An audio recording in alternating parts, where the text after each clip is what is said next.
Berbeda. Kalau wanita tidak harus semua kepala kemaluan suami, tapi cukup kemasukan sedikit saja sudah batal. Kemasukan sedikit sudah batal. Masuk bab yang pertama tadi. Masuk yang pertama tadi, membatalkan suatu, masukkan suatu dengan sengaja. Maka saya ingatkan balik yang pertama. Mohon maaf, wahai para wanita, dicium suami tidak membatalkan puasa. Seorang suami, mungkin suamimu adalah orang yang sangat genit, sering cubit-cubit, gak batal puasa. Termasuk jika suamimu memegang wilayahmu, wahai para wanita, tidak batal puasa, dengan catatan asalkan jemarinya tidak dimasukkan. Kalau jemarinya dimasukkan dan anda membiarkan, batal puasa anda. Mohon maaf, ini majelis mulia, tolong diangkat di bawah supaya tidak jadikan bahan guyonan. Kemudian setelah itu, yang ketiga kan bersenggama biarpun tanpa keluar mani. Yang keempat adalah keluar mani dengan sengaja biarpun tanpa senggama. Masalah mandinya sebelum subuh atau setelah subuh, no problem. Mandinya sebelum subuh atau setelah subuh, tak masalah. Yang jadi masalah adalah hubungannya kapan. Yang tak boleh itu hubungannya setelah subuh. Nah, itu yang tak boleh. Adapun hubungannya sebelum subuh, mandinya setelah subuh tak masalah. Mana dalilnya? Ada satu bab khusus dalam Sahih Bukhari, bab tentang orang masuk waktu subuh dalam keadaan junub, puasanya sah. Nabi SAW idza qada hajatahu, kalau dia menunaikan hajatnya, dia berhubungan, kadang dia mandi, tapi kadang dia berwudu saja, lalu kemudian dia tidur. Oleh sebab itu maka kesimpulannya, dia agama Hindu. Jadi lulusan di sana itu bisa dikatakan langsung menjadi pendeta Hindu. Dari situ saya sempat sekitar 3 tahun. 3 tahun itu masa kuliah saya semester 2 sampai 4. Saya memang mengambil staf. Saya kebetulan asli Bali. Keluarga pun keluarga Bali, tidak ada campurannya. Ibu saya Bali, bapak saya Bali, dan mereka berdua Hindu. Dan sampai sekarang pun kakek saya masih menjadi seorang pendeta tertinggi di Bali. Jadi ini memang cobaan berat buat saya. Tapi justru saya menemukan Islam itu dari kitab saya sendiri, bukan dari Al-Quran. Saya tidak pernah membaca Al-Quran, saya tidak pernah cari tahu apa itu Islam, karena buat saya Islam itu kebencian.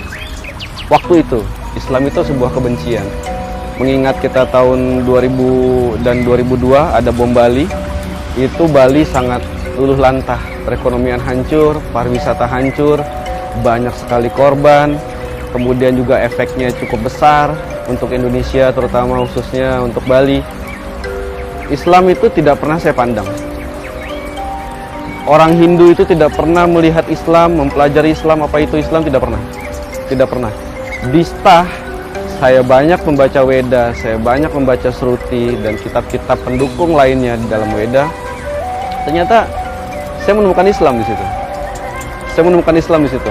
Bukan dari Al-Quran, bukan dari ustadz, bukan dari sahabat saya yang Muslim, tapi justru dari kitab Weda, agama saya sendiri dahulu Hindu. Pertama, di Weda ini yang paling penting di Weda, yaitu kalau kita bicara dengan orang Hindu atau orang Bali, pasti mengenal yang namanya Kalki Awatara. Itu banyak sekali dibicarakan di kitab kami di Weda. Begitu dipelajari, ternyata di sepanjang atau sebanyak kitab yang ada di Hindu, Weda, kitab Weda ini, itu banyak menceritakan Kalki Awatara. Siapa Kalki Awatara, bagaimana silsilahnya Kalki Awatara, dan semua ciri-ciri Kalki Awatara. Jadi di Weda ini disebutkan Kalki Awatara itu lahir di tanggal 12 di awal bulan sepanjang tahun.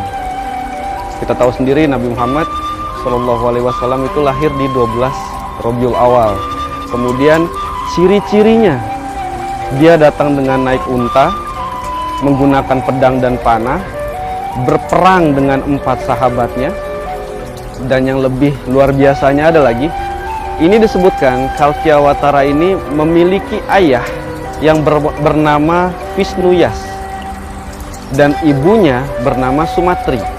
Sekarang kita punya handphone yang ada smartphone-nya, kita bisa cari translator dari bahasa Sanskerta menjadi bahasa terjemahan Indonesia. Kalau kita terjemahkan Visnuyas, itu artinya adalah hamba Tuhan. Abdullah, ayahanda Rasulullah SAW. Kemudian Sumatri, ibunya, itu Sumatri itu bisa diartikan dalam Sanskerta itu lemah lembut. Ibunda Rasulullah bernama Aminah, artinya lemah lembut. Dan masih banyak lagi, dari mulai cara berpakaiannya, dari mulai cara menyisir rambutnya, berpakaiannya, bagaimana cara menyebarkan agama ini, itu banyak sekali dalam Weda. Sebenarnya cukup lama. Sudah cukup lama. Saya butuh mempelajari Islam itu selama 5 tahun. 5 tahun ini saya pakai, tidak pernah saya kosong sekalipun untuk mempelajari siapa itu Rasulullah, apa itu Islam, dan apa itu isinya Al-Quran. Saya selalu selama 5 tahun ini. Kemudian saya tidak pernah bersahadat. Saya menjalankan apa yang diajarkan Islam, diajarkan Rasulullah, dan yang diperintahkan dalam Al-Quran, saya jalankan. Tapi saya tidak pernah sahadat. Dan Alhamdulillah, saya bertemu dengan Mu'alaf Center Indonesia, Darussalam. Kemudian saya disahadatkan itu tepat sekali pada kedatangan Dr. Zakir Naik di Bekasi, dan disitulah saya bersahadat. Pertentangan banyak sekali. Pertama, tidak jauh-jauh keluarga. Kakek saya pendeta tertinggi di Bali, pendeta Hindu tertinggi di Bali. Keluarga saya memang keturunan pendeta yang agamanya kuat, yang tata cara semuanya dikerjakan secara Hindu. Kemudian juga orang tua saya yang notabene dua-duanya Hindu. Kemudian keluarga, sanak saudara, teman-teman. Saya sedikit sekali punya teman Muslim, jadi teman saya kebanyakan Nasrani, kemudian juga Hindu, dan juga di band saya terdahulu ya tidak semuanya Muslim.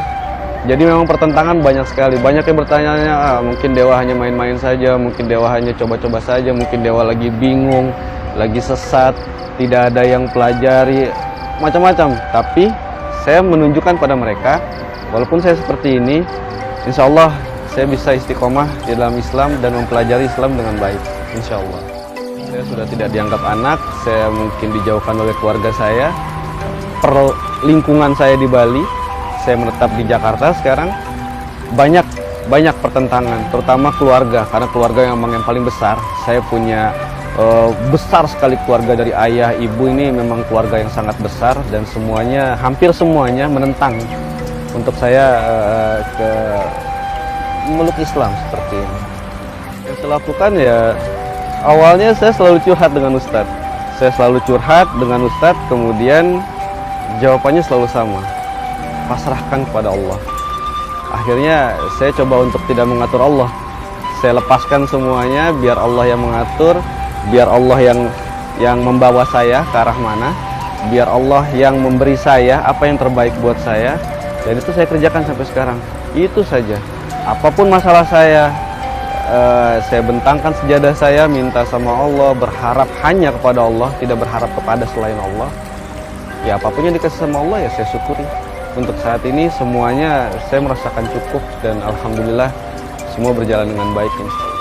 Masih banyak belajar tentang Islam, saya masih banyak belajar tentang ibadah.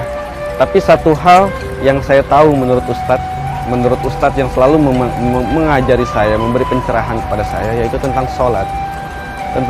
Itu saja yang selalu saya tidak bisa saya tinggalkan, tidak bisa saya remehkan, selalu hanya tentang sholat. Dari situlah saya punya tips satu hal, mungkin bisa teman-teman pakai, bisa menjadi inspirasi buat teman-teman sekalian, terutama yang mu'alaf, saudara-saudara saya yang mu'alaf. Saya tidak pernah menganggap sholat itu wajib. Saya tidak pernah bilang sholat 5 waktu, sholat fardu ini ada sholat wajib. Saya tidak pernah bilang seperti itu. Saya selalu beranggapan Allah tidak akan bersedih kalau kita berhenti ibadah dan sholat kepadanya. Yang butuh Allah kita, saya. Allah tidak butuh kita, manusia. Dari situ saya berprinsip, ibadah, terutama sholat, saya yang butuh. Itu kebutuhan saya, bukan kewajiban. Kalau saya melihat kewajiban, ini saya berpikir jadi punya hutang besar, jadi punya sesuatu yang harus dijalankan, mau tidak mau, suka tidak suka, itu harus saya jalankan. Tapi saya berprinsip, sholat, ibadah kepada Allah adalah kebutuhan saya yang butuh. Bukan Allah yang butuh saya, tapi saya yang butuh. Insya Allah, kalau kita berpikir kita yang butuh, kita yang mencari Allah, bukan Allah yang butuh kita, insya Allah kita tidak akan pernah meninggalkan ibadah kita. Karena kita yang butuh, bukan kewajiban.